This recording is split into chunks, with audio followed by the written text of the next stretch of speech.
ಬಿಡದಿಯ township ಕದನ ತಾರಕಕ್ಕೇರ್ತಾ ಇದೆ. ಯೋಜನೆ ವಿರೋಧಿಸಿ ನಿಖಿಲ್ ಕುಮಾರಸ್ವಾಮಿ ನೇತೃತ್ವದಲ್ಲಿ ಜೆಡಿಎಸ್ ಪಾದಯಾತ್ರೆ ನಡೆಸಿತು. ಈ ವೇಳೆ ರೈತರಿಂದಲೇ ಪರ ವಿರೋಧ ವ್ಯಕ್ತವಾಗಿದ್ದು ಹೈಡ್ರಾಮಾ ಕೂಡ ನಡೆದಿದೆ. ಇನ್ನೊಂದು ಕಡೆ ದೇವೇಗೌಡರು ಸತ್ಯಾಗ್ರಹಕ್ಕೆ ಸಿದ್ಧ ಎನ್ನುತ್ತಲೇ ಸರ್ಕಾರಕ್ಕೆ ನಿಖಿಲ್ ಕೌಂಟರ್ ಕೊಟ್ಟಿದ್ದಾರೆ.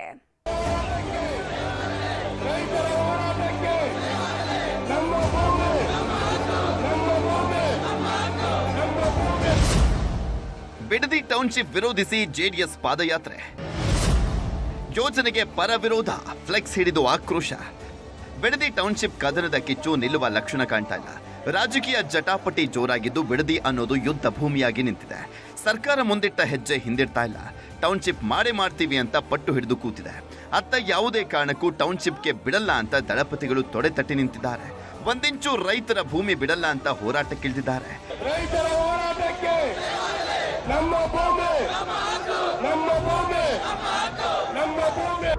ಬಿಡದಿ ಟೌನ್ಶಿಪ್ ಯೋಜನೆ ವಿರೋಧಿಸಿ ಜೆಡಿಎಸ್ ಹೋರಾಟದ ರಣಕಹಳೆ ಮೊಳಗಿಸಿದೆ. ಜೆಡಿಎಸ್ ಯುವ ಘಟಕದ ರಾಜ್ಯಾಧ್ಯಕ್ಷ ನಿಖಿಲ್ ಕುಮಾರಸ್ವಾಮಿ ನೇತೃತ್ವದಲ್ಲಿ ಬೃಹತ್ ಪಾದಯಾತ್ರೆ ಮಾಡಲಾಗ್ತಾ ಇದೆ. ಬೈರಮಂಗಲ ಗ್ರಾಮ ಪಂಚಾಯಿತಿ ವ್ಯಾಪ್ತಿಯ ಅಂಚಿಪುರ ಗ್ರಾಮದಿಂದ ಹೊಸೂರುವರೆಗೆ 8 ಗ್ರಾಮಗಳ ಮೂಲಕ ಬೃಹತ್ ಪಾದಯಾತ್ರೆ ಮಾಡಿದ್ದಾರೆ. ಅಂಚಿಪುರದಿಂದ ಅಂಚಿಪುರ ಕಾಲೋನಿ, ಬನ್ನಿಗಿರಿ, ಮರವೇಗೌಡನ ದೊಡ್ಡಿ, ಗುಂಡುತೋಪು, ಗೊಲ್ಲಹಳ್ಳಿ, ಕೋಡಿಪಾಳ್ಯ ಹಾಗೂ ಹೊಸೂರುವರೆಗೂ ಪಾದಯಾತ್ರೆ ಮಾಡಿ ಬಹಿರಂಗ ಸಭೆ ನಡೆಸಿ ಸರ್ಕಾರದ ವಿರುದ್ಧ ಗುಡುಗಿದ್ದಾರೆ. ಸರ್ಕಾರದ ವಿರುದ್ಧ ವಾಗ್ದಾಳಿ ನಡೆಸಿದ ನಿಖಿಲ್ ಟೌನ್ಶಿಪ್ ಯೋಜನೆ ಬಿಡದಿದ್ರೆ ವಿಧಾನಸೌಧಕ್ಕೆ ಮುತ್ತಿಗೆ ಹಾಕೋದಾಗಿ ಎಚ್ಚರಿಕೆಯನ್ನ ಕೊಟ್ಟಿದ್ದಾರೆ. ನಿಖಿಲ್ ಕುಮಾರಸ್ವಾಮಿ ಹೇಳ್ತಾ ಇರ್ತಕ್ಕಂಥ ಮಾತಲ್ಲ, ಸನ್ಮಾನ್ಯ ದೇವೇಗೌಡರು ಸಾಹೇಬರ ಬಾಯಲ್ಲಿ ಬಂದಿರತಕ್ಕಂಥ ವಿಚಾರ. ನನ್ನ ಒಬ್ಬನೇ ಕೂರಿಸ್ಕೊಂಡು ಹೇಳಿದಂತ ಮಾತು.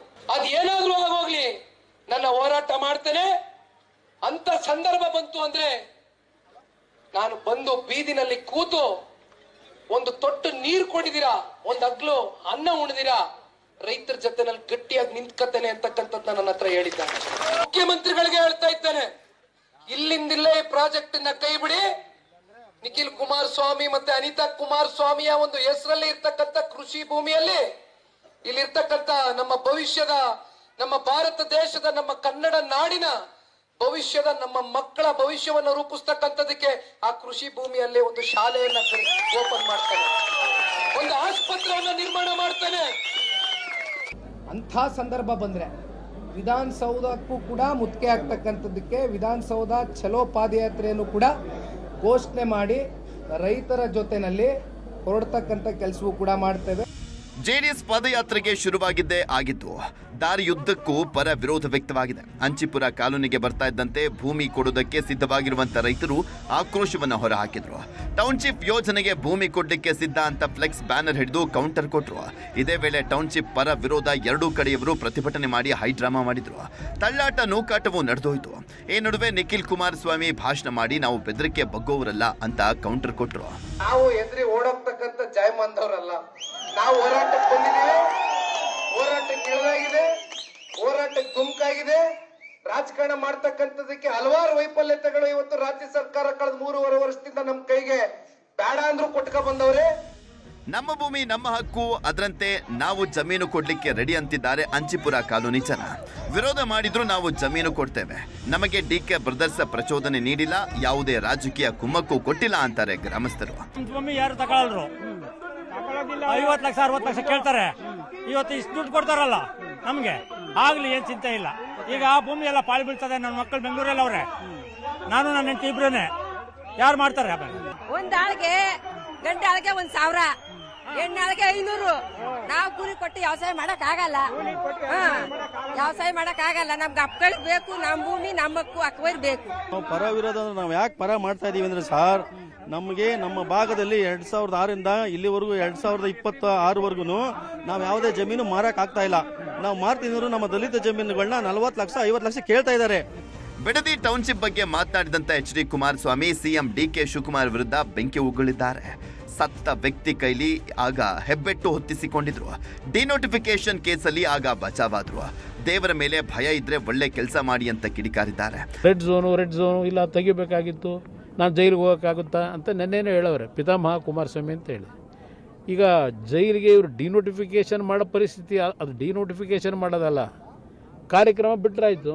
ಈಗ ನೀವು ಬೆನಗನಹಳ್ಳಿನಲ್ಲಿ ಸತ್ತು ವ್ಯಕ್ತಿ ಕೈನಲ್ಲಿ ತಗೊಂಡಿದ್ದೀನಿ ಅಂತ ಹೆಬ್ಬೆಟ್ಟು ಹೊತ್ತಿಸ್ಕೊಂಡು ಡಿನೋಟಿಫಿಕೇಶನ್ ಮಾಡಿಸ್ಕೊಂಡ್ರಲ್ಲ, ಜೈಲಿಗೆ ಹೋಗಿದ್ದೀರಾ?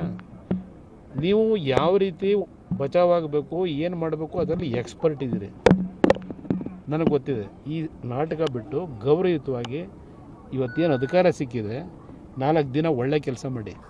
ನಮ್ಮ ಕೋಲಾರ ಜಿಲ್ಲೆಯಲ್ಲಿ ನೋಡಿದ್ರೆ ನಮಗೆ ನೀರಿಲ್ಲ. ನೀವು ಏನಾದರೂ ಸರ್ಕಾರ ನೀವು ಈ ಬಿಡದಿ ಟೌನ್ಶಿಪ್ ಮಾಡಬೇಕು ಅಂದ್ಕೊಂಡಿದ್ದೀರ, ದಯವಿಟ್ಟು ಕೋಲಾರಕ್ಕೆ ಬಂದು ಮಾಡಿ. 5,000 ಎಕರೆ ಇದೆ, ಅಲ್ಲಿ ಸೆಂಟ್ರಲ್ ಗೌರ್ಮೆಂಟ್ ಇದೆ. 5,000 ಎಕರೆ ಇದೆ. ನಿಮ್ಗೆ ಏನಾದ್ರು ಮಾಡ್ಬೇಕಂದ್ರೆ ಅಲ್ಲಿ ಬಂದು ಮಾಡಿ.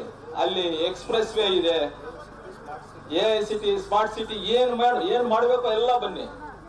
ಎಕ್ಸ್ಪ್ರೆಸ್ ವೇ ಇದೆ, ಅಲ್ಲಿ ರೈಲ್ವೆ ಕನೆಕ್ಷನ್ಸ್ ಇದೆ. ನಮ್ಮ ಬೆಂಗಳೂರು ಇಂಟರ್ನ್ಯಾಷನಲ್ ಏರ್ಪೋರ್ಟ್ ಬರೀ 30 ಕಿಲೋಮೀಟರ್ ದೂರ.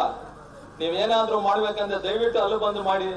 ಕೋಲಾರ ಜನತೆಗೆ ಒಳ್ಳೇದಾಗುತ್ತೆ. ಇಲ್ಲಿ ರೈತರನ್ನ ಸುಮ್ನೆ ಹಾಳು ಮಾಡಕ್ ಹೋಗ್ಬೇಡಿ ಅಂತ ಹೇಳ್ತೀನಿ. ಅವತ್ತು ಚರ್ಚೆ ಮಾಡಿರೋದು ಒಂದು ಡಾಕ್ಯುಮೆಂಟ್ ಆಗಿ ಉಳಿದಿದೆ.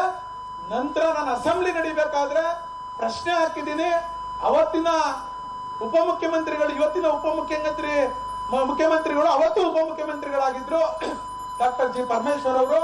ಅವರೇ ಉತ್ತರ ಕೊಟ್ಟವ್ರೆ, ನಾವು ಇಲ್ಲ ಲ್ಯಾಂಡ್ ಲೊಕೇಶನ್ ಮಾಡಿಲ್ಲ.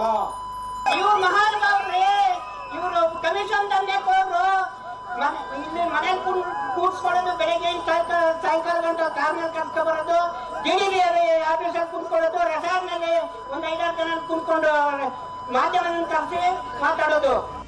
ಒಟ್ಟಾರೆ ಬಿಡದಿ ಟೌನ್ಶಿಪ್ ಬಡಿದಾಟ ನಿಲ್ಲುವ ಲಕ್ಷಣ ಕಾಣ್ತಾ ಇಲ್ಲ. ಸರ್ಕಾರ ಕೇಳ್ತಿಲ್ಲ, JDS ಬಿಡ್ತಾ ಇಲ್ಲ ಅನ್ನುವಂತ ಹಾಗಾಗಿದೆ. ಈ ಹೋರಾಟ ಮುಂದೆ ಯಾವ ಸ್ವರೂಪ ಪಡೆದುಕೊಳ್ಳುತ್ತೋ ಕಾದು ನೋಡಬೇಕಾಗಿದೆ. ಹೆಬ್ಬಾಕತ್ತಿ ಮೇಗೌಡ, ಪೊಲಿಟಿಕಲ್ ಬ್ಯೂರೋ, ನ್ಯೂಸ್ 18.